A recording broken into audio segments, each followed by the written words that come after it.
লাভ 2014 cinema shooting spot থেকে তোলা। অপু বিশ্বাস এবং মিশা সওদাগর, শাকিব খান এবং অপু বিশ্বাস জুটির অসমাপ্ত সিনেমাগুলির মধ্যে উল্লেখযোগ্য এই লাভ 2014, যেখানে ক্লাস 9-এর স্টুডেন্ট ছিলেন অপু বিশ্বাস।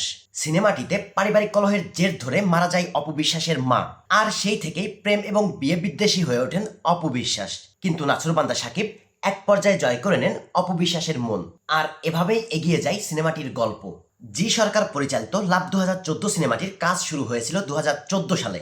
এরপর বিভিন্ন সময়ে সিনেমাটির কাজ সময় মতো শেষ না হয় এর নাম পরিবর্তন হতে থাকে। যেমন 2015 সালে এসে এর নাম হয় লাভ 2015, 2016-তে এসে নাম হয় লাভ 2016। এভাবে বছর পরিবর্তনের সাথে পরিবর্তন হয়ে থাকে সিনেমাটির নাম।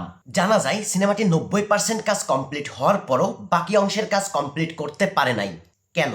শাকিব খান এবং অপু বিশ্বাসের ব্যক্তিগত দ্বন্দ্বের কারণে। 2015 সালে সন্তান জন্মদানের জন্য কলকাতায় চলে যান অপু বিশ্বাস। তখনই বন্ধ হয়ে যায় সিনেমাটির শুটিং। এরপর 2016-তে এসে শাকিব অপুর বিয়ের খবর প্রকাশ, তাদের বিচ্ছেদ, যার ফলে একেবারে বন্ধ হয়ে যায় সিনেমাটির শুটিং।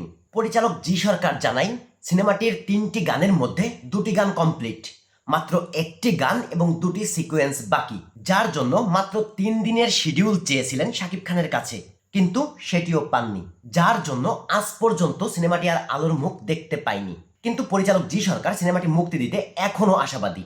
জি সরকার জানান কোনো উপায় খুঁজে না পেলে পার্ট পার্ট করে ইউটিউবে মুক্তি দেওয়া হবে, কিছু টাকা উঠলেও লাভ।